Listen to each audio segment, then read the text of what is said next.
Hello, fellow traders. 'Tis I, TheRumpledOne, coming to you Monday, November the 9th, the year's 2020. Let's talk trading. Big pips, little pips with Walmal. But before we get started, just want to remind you, these videos are for educational purposes only.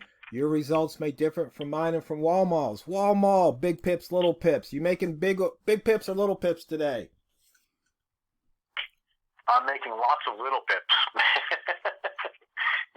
I think my biggest trade was I got maybe 5 or 6 pips on it, but I got a ton of pips. I made a ton of pips today, but there were lots and lots of trades where I just picked up a few pips here or there, and it's worked out for me. But it's funny because everybody says you got to have this 2-to-1 ratio, you have to have this 3-to-1 ratio, and all that. And the reality is, as far as I'm concerned, the most important thing is how many pips are you putting in the bank at the end of the day. Right. Yeah, because what happened was boys and girls and non-binary traders, we were talking and I got up a little late. I was kind of tired and started trading, and I put on a trade and I was up about 4 or 5 pips, and I go, hey, I'm going to move the break even to +1 and go for the McGilla trade. Of course, I got stopped out at +1. And then the second time, I did the exact same thing. I got stopped out for +1. And I basically, between those two trades, I left about 10 pips on the table. So that's 10 pips I could have had versus the 2 pips. And I was telling Walmal, it's like, when you think about it, let's say you take 10 trades. If you make 3 pips a trade, that's 30 pips. But if you only get 1 pip a trade and you get 9 1 pips, you're going to have one trade of 21 pips to make up that difference. And how often can you do that? Not very often, And I'll go and say the contrapositive to what you went through, and that is that what I saw today, and I had made up my mind at the beginning of the day that they had just called the election for Joe Biden, and what that meant to me was that there was going to be lots and lots of volatility in the market, lots of ups and downs. So I made the decision at the beginning of my trading day that once I'm up, if I see it stagnating anyway, jump out. Just get out, take whatever you get out. So I made a bunch of trades where I got 3 pips, 2 pips, 1 pip, and just got out. Well, I had it happen to me twice. One time for 17 pips where I was up like 5 pips, and it stagnated.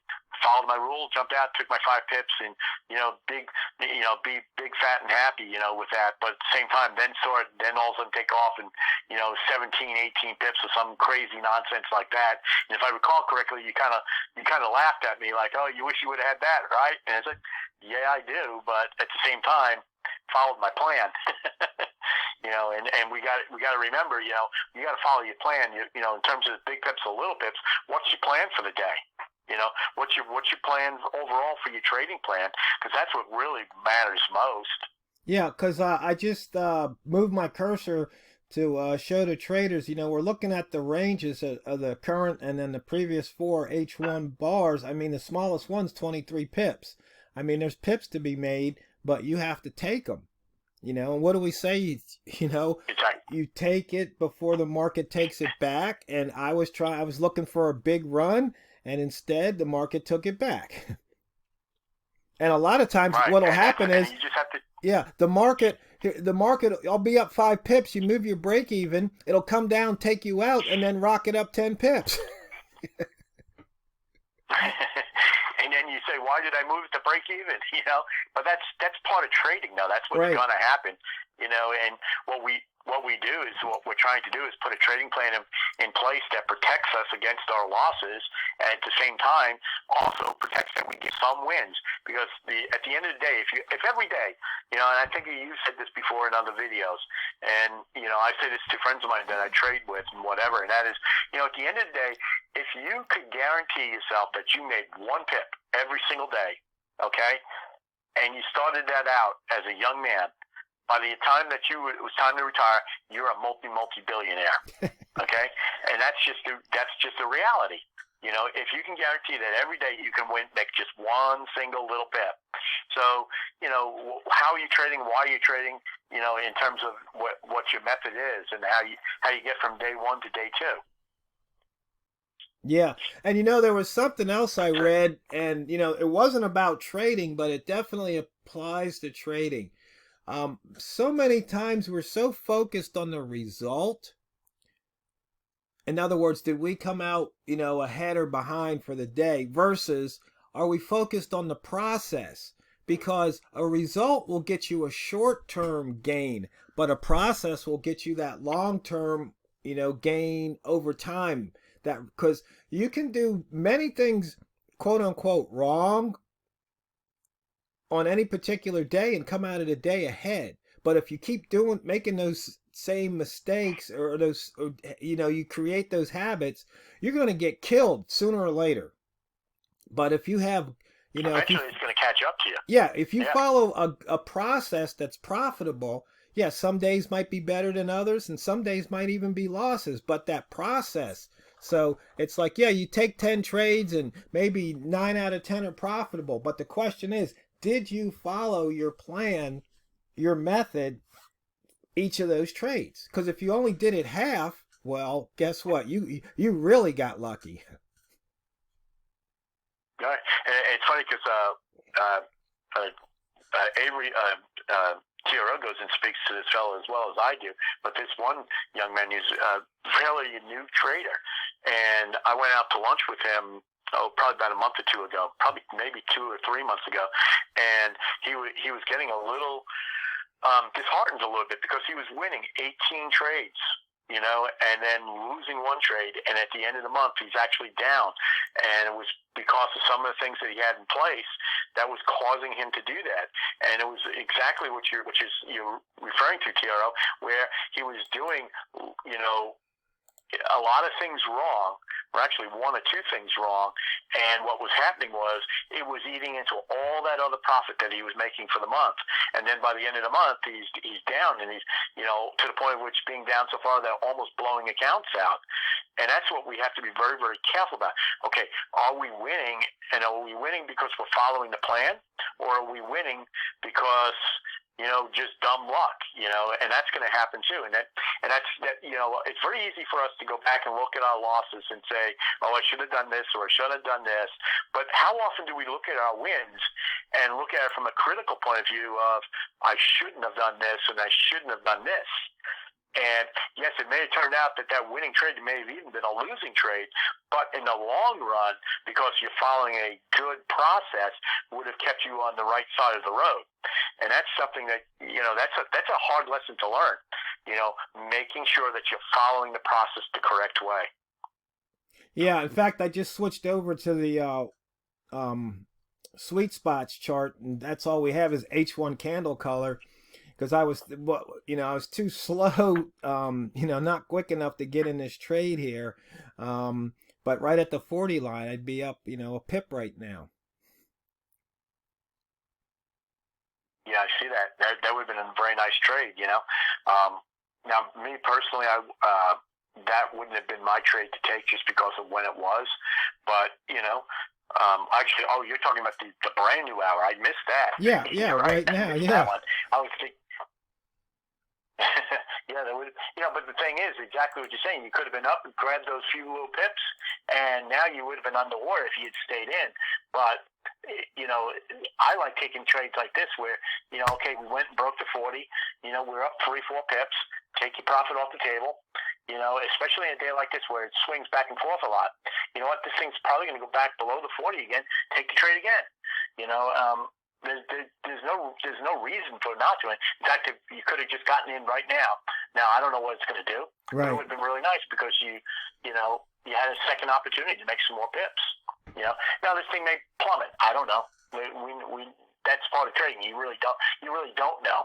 But if you know that you can do that on a regular basis and actually make money on it, hey, why not? Yeah. Right now it looks like we would have been underwater.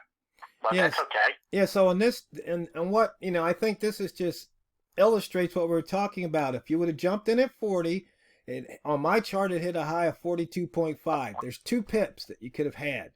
And if you didn't take it, right now you'd be down 4, 3 or 4 pips. Right. Exactly.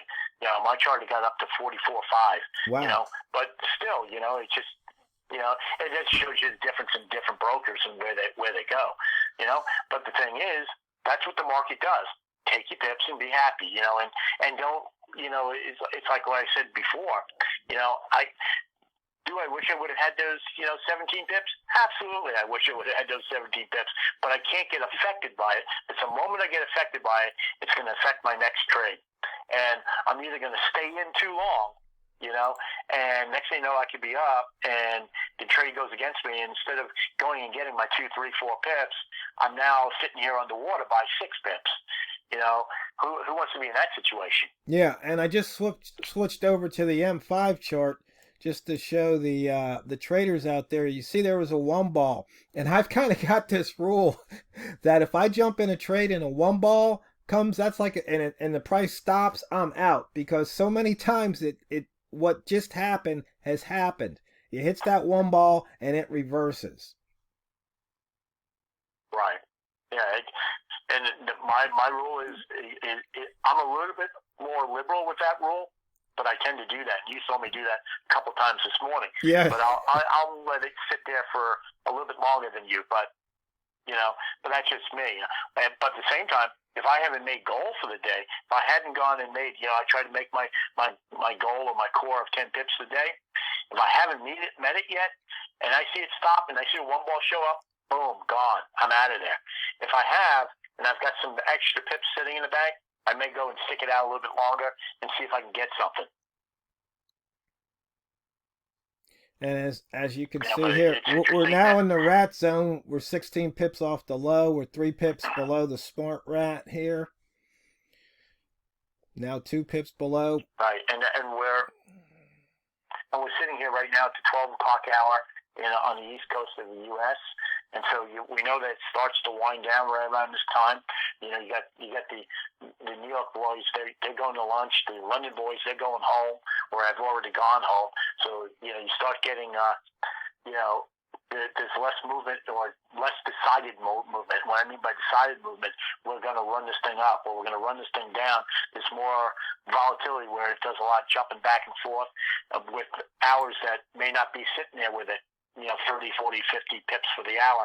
You may only get maybe 20 pips, 25 pips, but sometimes it'll spike against you much quicker, and that's just because there's less people playing.